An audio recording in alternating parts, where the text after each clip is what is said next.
আমার প্রথম কথা এটা যেন নেমন্তন্ন না হয়, আই ওয়াশ করার কোনো কাজ না হয়। কেননা যে ঘটনা ঘটেছে বর্ধমান বিশ্ববিদ্যালয়ের ৬৫ বছরের ইতিহাসে নজিরবিহীন ঘটনা। বিশ্ববিদ্যালয়ের সম্পত্তি তো কোনো ভাইস চ্যান্সেলর রেজিস্টারের হয় না, সেখানকার ছাত্র, সেখানকার অধ্যাপক, সেখানকার অফিসার এবং বিশ্ববিদ্যালয়ে যারা এতদিন পড়াশোনা করেছে সেই প্রাক্তনীরা তারা তৈরি করেছে। ফলে একদিকে একাডেমিক, অন্যদিকে প্রশাসনিক একটা কার্যত লুটের আঁকড়াতে পরিণত হয়েছে এই ১৪ বছরে বর্ধমান বিশ্ববিদ্যালয়। ফলে যা হওয়ার তাই হয়েছে। ওই ১,৯৩,৭৯,৫৮৩ টাকা সম্ভবত, আমি যদি ভুল না করি, এবং এটা তো ২৪ সালের ফেব্রুয়ারির ঘটনা। আজকে ২৫ সালের জুন মাস চলছে। তদন্তের কতটা অগ্রগতি? তারপর এই যে বারবার ধরে বলা হচ্ছিল যে আসল ঘটনা কি, উনি কি দায় এড়াতে পারে? তখন তো নিমাইবাবুই ভাইস চ্যান্সেলর ছিলেন, আমরা তো শ্বেতপত্র প্রকাশের দাবি করেছিলাম।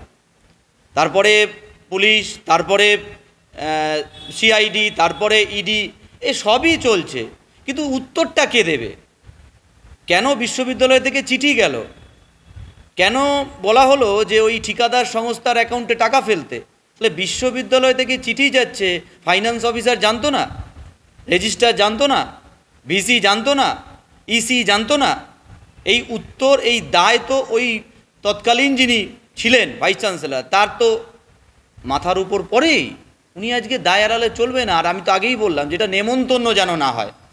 এই গোটা তদন্ত প্রক্রিয়া স্বচ্ছতার সাথে, এবং বিশ্ববিদ্যালয়ের যে ইন্টারনাল কমিটি তৈরি হয়েছে, আমি যা শুনলাম তারাও যে লাস্ট ইসি মিটিংয়ে যা রেজুলেশন করেছে, যা রিপোর্ট সাবমিশন করেছে, তাতেও তো কেঁচো খুঁড়তে কেউটে বড় বড় রাঘব বোয়ালদের নাম আসছে। তাহলে কাকে লোকাবার চেষ্টা করছে? এর মাথায় কে আছে?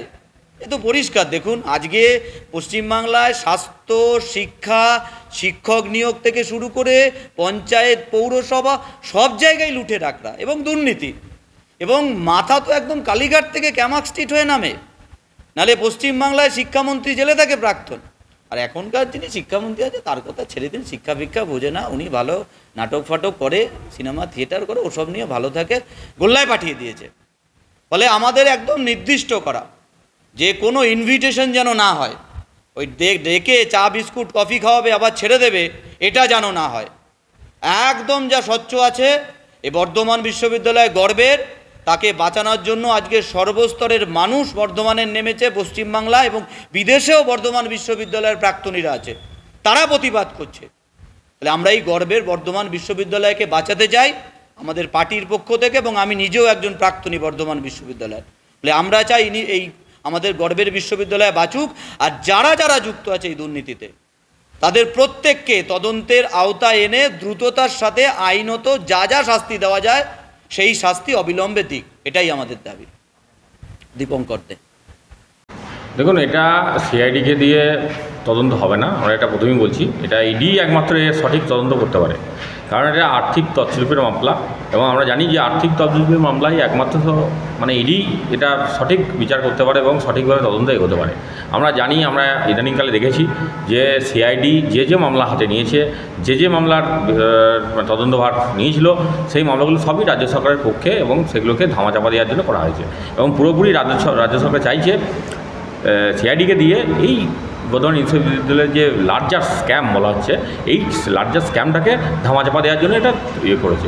আমরা দেখছি, আমরা পরবর্তীকালে যে হিয়ারিং আছে হাইকোর্টে, এর পরবর্তীকালে হিয়ারিংয়ে দেখি আমরা ইডি হয়তো তদন্তভার নেবে, সেটার দিকে হয়তো এগোচ্ছে। তো আমরা এটা প্রথম থেকেই, আমি এই বিশ্ববিদ্যালয়ের যে করাপশনের ব্যাপারটা নিয়ে প্রথম থেকেই লেগে রয়েছি, এবং আমরা আন্দোলনের মধ্যেও রয়েছি, এবং আমরা চাইছি যে এই করাপ্টেড যিনি উপাচার্য এবং তার সঙ্গে আরও যারা জড়িত আছে, এবং সবচেয়ে যেটা মজার ব্যাপার হচ্ছে এই করাপশনের সঙ্গে যারা জড়িত রয়েছে, এই করাপশনের যারা অংশ, তারা কিন্তু এখনও পর্যন্ত বহাল তবিয়াতে ওই বিশ্ববিদ্যালয়ে কিন্তু কাজ করে চলেছে। আজকে উপাচার্যর পেনশন বন্ধ করা দেওয়া হয়েছে, আজকে উপাচার্যর বিভিন্ন আর্থিক সুবিধা সেগুলো বন্ধ করে দেওয়া হয়েছে, সেগুলো কোর্টের নির্দেশ হয়েছে কিন্তু, এবং ওনাদের যে ইসির মিটিং, এই ইসির মিটিংয়ে ওটার সিদ্ধান্ত নিয়ে করা হয়েছে কোর্ট থেকে, যেহেতু এরকম রয়েছে, চাপ রয়েছে, সেই জন্য। কিন্তু বাদবাকি আর যাদের নাম জড়িত রয়েছে, আপনি ভাবতে পারেন বিশ্ববিদ্যালয়ের টাকা সেটা তিনজনা সই করে তুলে নিল, এটা হতে পারে কখনো? তো সেই জন্য আমরা চাইছি এটার একদম ইডির হাতে তদন্তভার যাক, এবং ইডি তদন্ত করে পুরোপুরি যারা এই নেক্সাসের সঙ্গে জড়িত রয়েছে, যারা এই চক্রের সঙ্গে পুরো রয়েছে, এই চক্রের প্রত্যেকটাকে ওই ইউনিভার্সিটিকে ওয়াইপ আউট করতে হবে। ওই ইউনিভার্সিটির ধারে কাছে এবং ইউনিভার্সিটির পাঁচিল যেন তারা টপকাতে না পারে। আজকে বর্ধমান বিশ্ববিদ্যালয়ের কী গরিমা ছিল, বর্ধমান বিশ্ববিদ্যালয়ে আজকে হয়ে গেছে যে পরীক্ষা হলে রেজাল্ট আউট হয় না, রেজাল্ট আউট হলে সেই রেজাল্ট ভুল মানে প্রিন্টিং হয়, এবং ভুল মানে আর্টসের রেজাল্ট কমার্সের রেজাল্ট চলে আসে, কমার্সের কোনো ছাত্রছাত্রীর রেজাল্ট এখানে প্রিন্ট আউট হয়ে যায়। তাহলে এই যে মানে একটা অগোছাল ব্যবস্থা, পুরো টোটালটাই করাপশনে ভর্তি হয়ে গেছে। বাম জামানায় পুরোপুরি শেষ হয়নি, কিছুটা বেঁচে ছিল, এই জামানাতে একদম পুরোপুরি শেষ হয়ে গেছে। বিশ্ববিদ্যালয়ের পঠন পাঠন থেকে আরম্ভ করে এখানকার যে পরিকাঠামো, এখানকার যে পুরো কারিগরি সিস্টেম পুরোটাই ভেঙে পড়েছে। তো আমরা ইমিডিয়েট চাইছি যে এটা এর পরের যে ইয়ে আছে হাইকোর্টের শুনানি আছে, সেই শুনানিতে ইডির হাতে তদন্তভার যাক, এটা আমরা আশা রাখি। এবং আমরা চাইছি যে পূর্ণাঙ্গ তদন্ত হয়ে একদম দোষীদের ওই ইউনিভার্সিটি থেকে তাড়ানো হোক। আমার নাম আমার নাম দেবজ্যোতি সিংহ রায়, আমি ভারতীয় জনতা পার্টির যুব মোর্চার জেনারেল সেক্রেটারি।